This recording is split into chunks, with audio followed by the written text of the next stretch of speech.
Now, we talk about the Nesh Noshirvan, and for those who don't know, the two folks are similar. For instance, they both have a scumbag lawyer willing to do unethical things. We're going to talk about some of the unethical things that the Nesh's lawyer, Nick Chiappetta, does a little bit later. They're both internet agitators. They're both like internet bullies. Like they pick people who they think are weaker than them and then target them through the internet, through YouTube.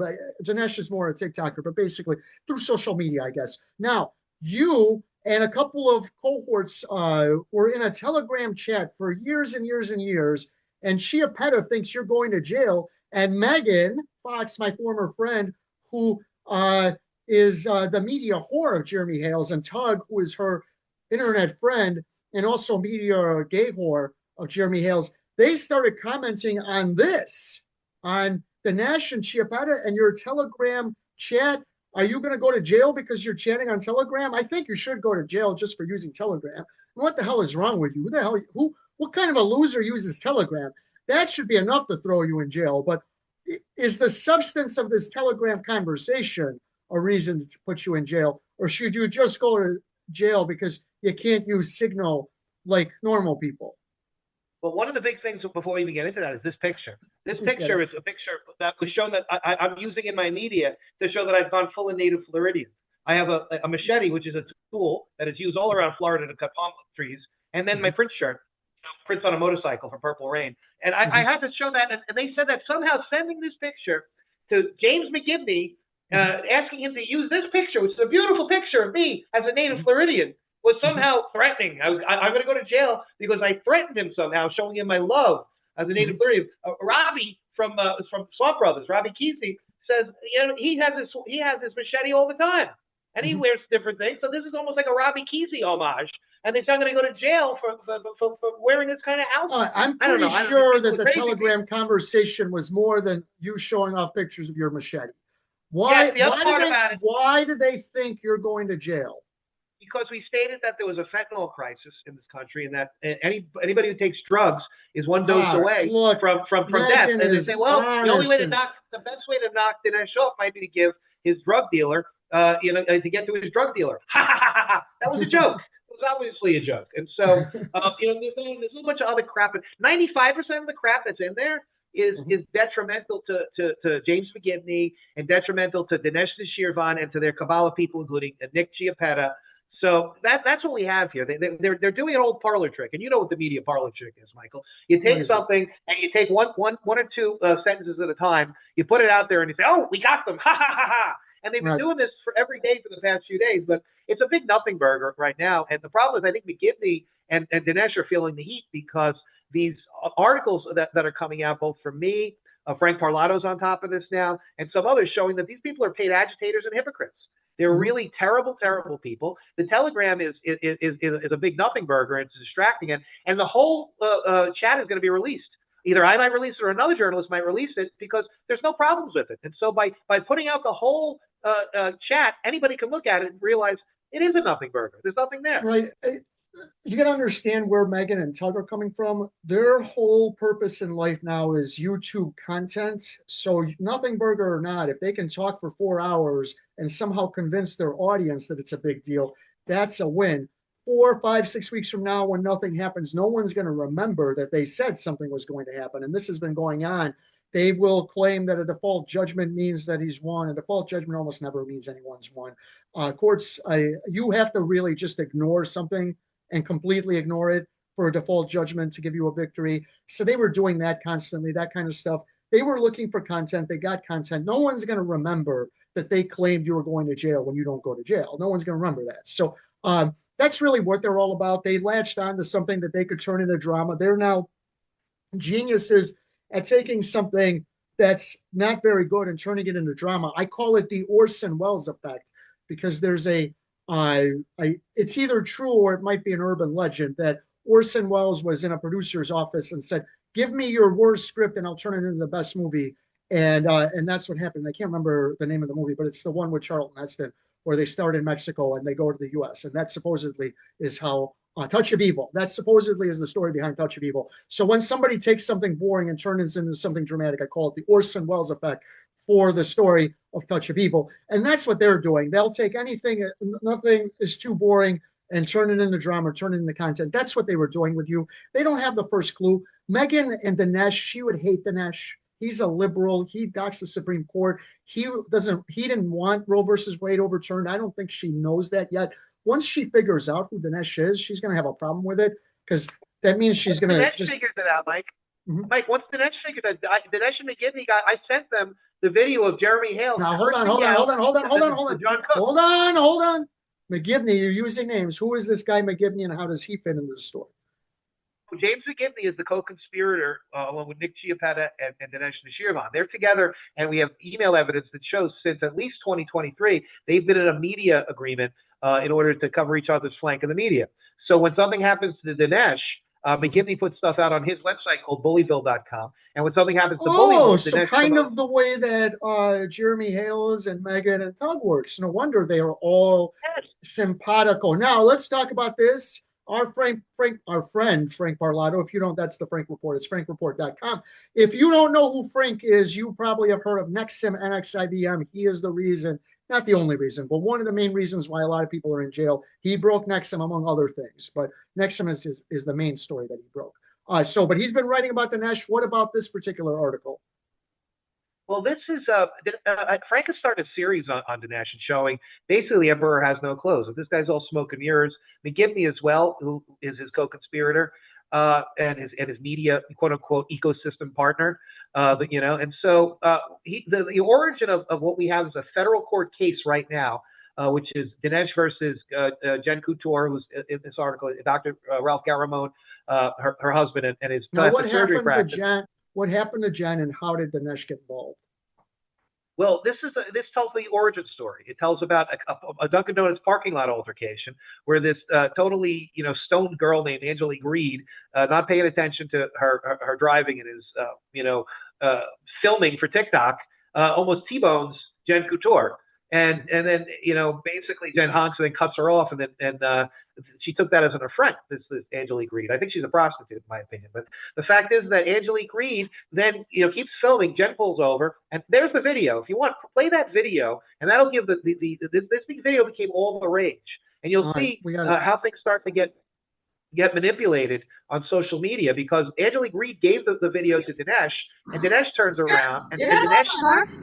You know what? You need to fucking relax with your little ass. She just fucking assaulted me. You just assaulted me. You took my phone. Shut the fuck up. You just assaulted me. You little fucking bitch. No, you just assaulted me. Oh, I assaulted you. You just assaulted me. You literally snatched my phone from me. Are you your fucking attitude? Are you kidding me? You driving a G-Wagon and you act like this? This is how the rich act? I have your license plate, you fucking idiots! No, hit me! Hello, Jennifer. Bro, I'm sorry, did you try to hit that person with your car? Because to me, that sounds like assault with a deadly weapon. By the way, I saw this picture on your Facebook, this guy in a Trump costume. What is he doing? Is he grabbing your... From what I understand, there's additional CCTV footage from that Dunkin' Donuts of you driving around the parking lot, coming back, and trying to hit her with your car again. I'm no lawyer, but to me, that sounds like 2 counts of assault with a deadly weapon. But I went ahead and gave your name to the person who filmed the original encounter so that you could be legally held accountable. Having the name is one thing, but verifying your findings is extremely important. And how I verified these findings is pretty entertaining. I literally brought it up to her, and Jennifer admitted it. So there's your person. I got a feeling this one's going to have enough. What's wrong with that video? Wrong with the video is, after Dinesh made this video, which was selectively edited to attack a white Republican woman, and he plays his race card and his woke card and everything else, he then got his cancel culture mob together, which is AI driven. It's synthetic, it's false, and everything else. They're stock puppets. They're fake people. Most of the accounts are controlled by Dinesh. But he attacked then not only Jen Couture and where she worked, her husband's practice for plastic surgery, and they got phone calls off the hook and really vulgar and harassing things. They harassed the local police department. They called the local sheriff's office and said Jen Couture did this, and Jen Couture did that, and Jen Couture did vehicular homicide. They were saying crazy stuff. If you saw, it was 2 women in a parking lot. The unredacted video is 2 women in a parking lot getting into an altercation. They're yelling at each other, having an argument because one almost cut the other one off while her 14-year-old's in the car. This is the sort of thing that 15 years ago would have ended right then and there, and everyone would have just told their friends about it. But because of camera videos and people like Dinesh, it turns into a story that never ends. And now it trails Jen Couture on and on. And this is how Dinesh criminal makes charges, Mike. This guy Right. Dinesh instituted criminal charges when none should have ever been instituted, because they hit. Used AI and false pretenses. They hit the state attorney's office. They hit Carmine Marceno, the sheriff's office. And then when they weren't moving fast enough, Dinesh started attacking the sheriff, Carmine Marceno. He started attacking the state attorney, Amira Fox. And so the politicians and the law enforcement say, okay, we might as well just charge ourselves and shut this guy up. That's not the way the law is supposed to work. This thing should have never been charged. It's BS. And this guy has ties to communist China, the Iranian Islamic Republic of Iran. The ties are pretty weak. But yeah. Now look, go back up here. Look at this. These are the types of things that she started receiving. Okay, play a couple of these. All right. Play the first one. Eat shit and die, you fucking worthless cunt. Literally fucking kill yourself. All right. And so as a result Dumbass. of him releasing the video, she starts to get threatening and harassing phone calls, emails, and that sort of thing, right? So her life is turned upside down. So Jen, in this case, is the equivalent of John Cook and Michelle Preston. The one difference is she and her husband have enough money to fight back. So they've turned around and they have sued. The problem is then the predators turn on them and start suing them. You got Nick Chiappetta, the dirtbag ambulance chaser, that thinks this is a payday for him. So if Preston and Cook had money, I'm guaranteed that Jeremy would have turned the lawyers on them and try to sue the shit out of them to oblivion for the money. Now they're suing the shit out of them for content, but they're content plus money. So that's what this is. This is crazy. It's out of control. It's an abuse of the justice system. It's deranged harassment. Was like when the Muppets, they coordinate under Hales, when his band of Muppets, they engage in crime, the crime of harassment, okay, the crime of misuse of police resources. The same thing Dinesh does. He has his own troll farm that does it. And a lot of it's AI and simulated, and it's all dishonest, and he's caused death. 3 years ago, was it a year ago today, is when Aaron De La Torre, the Texas high school football coach, it was a year ago today that he took his life, October 9th, 2024. Aaron De La Torre took his life because of Dinesh Nashirvan's harassment. Hopefully Paul Johnson will grow a pair of balls in Denton County, Texas, and he'll be able to charge this guy. I've been still waiting for the guy to grow a pair of balls. Maybe all he needs to go onto Amazon and mail order a couple of spines for him and his assistant district attorneys. But you have a dead man because of a paid internet agitator named Dinesh Nashirvan, and they better get moving down there. All right, in your long, drawn-out rant, you use the name James McGibney, and in a great segue, you wrote an article called A&E's James McGibney, Hero or Hoax Artist. So what, he has an A&E show? Is that right? Oh, I don't know if it's fraud or a combination of fraud and extortion, but the A&E TV executives greenlighted a pilot episode for James McGibney. It's on A&E right now digitally. You can look at it. It has the production value of a late 90s Lifetime Movie Network movie. And so, it's nostalgic in that effect, but it's all lies. It's a pure spun load of bullshit. Now, this guy, James McGibney, he's lied at least, 10 times that I could count. The biggest thing he lies about that's most, to me, is the most disgusting is stolen valor. This guy basically says he's a military man. He says he's a United States Marine and that he was a cyber specialist for the United States Marines. But if you go down, he pushes Bullyville that he's going to go after the bullies. But he himself is really the bully. He lies about his military stuff. That's it. He tries to present himself as this good family man. He goes and gets naked pictures of women and asks them to send the pictures and the revenge porn to him, and then he doesn't do anything for them. That's a little scummy. It's not a criminal. But if you keep going down, the fact is, here's him with stolen valor. Now that's Department of the Navy Corps, right? Corporal James A. McGibney, United States Marine Corps. Okay, but he says that he's a cyber expert. But if you look at what he was, he says he was an administrative clerk. The cyber that he did was he set up a couple of Zoom meetings for cold weather. But he goes around and look what he says in Business Week. Go down what he says. There's a highlighted portion there where he claims that awarded him an achievement medal for outstanding computer security support of 128 embassies throughout the world. He was an administrative clerk. Okay, he made sure that he was tech support. He was military tech support, and he's in his stolen valor. He's saying that he's some type of cyber expert. He's not. It's BS. Okay, number one. Number two, wait, doctor. He goes along as Dr. James McGivney. You know what he's a doctor of, Michael? What?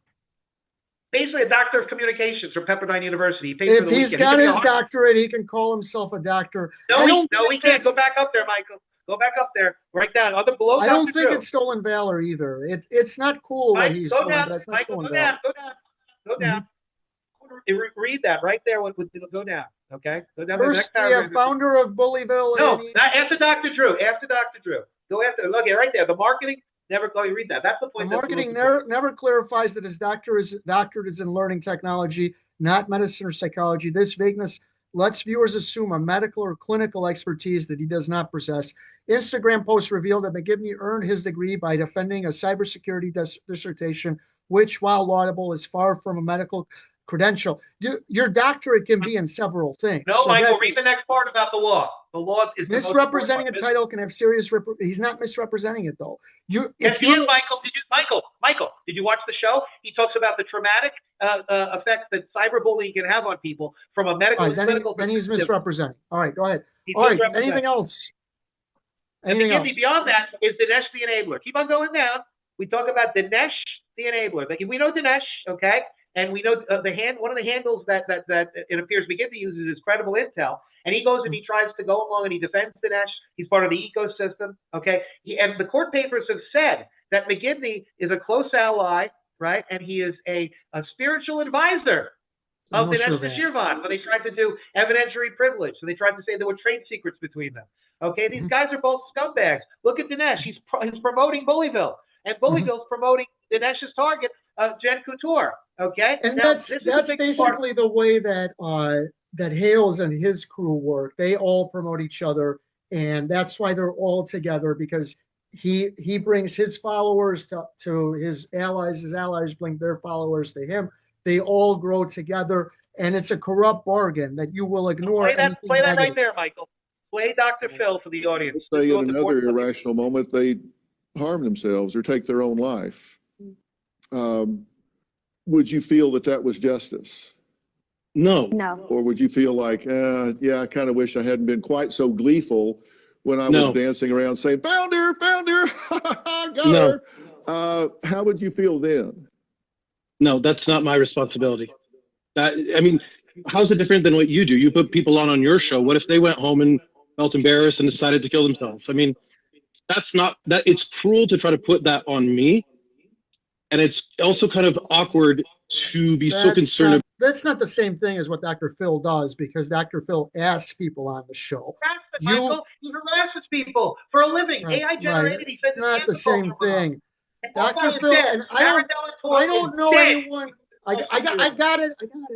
I don't know anyone who's killed themselves as a result of going on Dr. Phil. 1, 2, you have to agree to go on Dr. Phil. This guy makes people into stories the same way that Jeremy Hales makes people into stories, and he wants to avoid responsibility for any of the negative consequences. Go ahead. If you go down, we asked Mr. McGivney to clarify everything. We didn't hear anything back from Mr. McGivney. Yet the emails that I've been sending to Mr. McGivney are all over Tug and the fat troll. What's her name? Oh, Megan Fox. They're all over her social media saying so that means they're all working together. This is not just connected based on ideology and technique. Dinesh and his crew are talking to Hales and his crew. That should be fun. And Mike, Hales already admitted that. Remember the first time he said he served me? Our lawyers talk to their lawyers. We've been coordinating to serve Loosman. They've been coordinating for months now. We can prove that they've been coordinating for months, because Jeremy Hales is a very, very stupid person who told on himself. The stories are interconnected, and it should be fun.